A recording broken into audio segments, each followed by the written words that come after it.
চলো আজকে তোমাদেরকে দেখাই বাড়িতে গাছে কি কি হয়েছে। এটা হচ্ছে লেবু গাছ, পাতিলেবু গাছ। অজস্র পরিমাণে লেবু হয়েছিল।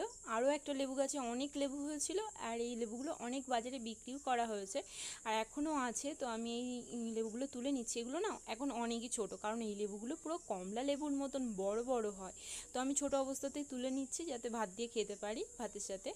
আর এটা হচ্ছে বারুইপুরি পেয়ারা গাছ। এটাও আমি আমার বাবার বাড়ি ওখানে হাবড়া থেকে নিয়ে এসেছিলাম। আমার বাবারা তো পেয়ারার চাষ করে, তো সেই সময় ওরা যখন গাছ লাগাচ্ছিল তখন এই গাছটা এখানে এনে লাগানো হয়েছিল। গাছটা না ছাওয়াতে লাগানো হয়ে গিয়েছে বলে ঠিকঠাকভাবে ফলন হয় না, আর ট্রিটমেন্টও করা হয় না তেমনভাবে, অমনভাবেই লাগানো আছে, যা হয় হয়।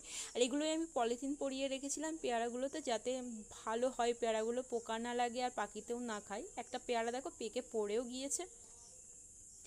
আর ছোট ছোট পেয়ারাগুলো এখনও পলিথিন লাগানো হয়েছে। অনেকগুলো পেয়ারা হয়েছিল, আমি আগের বারে তুলে নিয়েছি, আর এবারে এই দুটো পেয়ারা পেয়েছি। একটা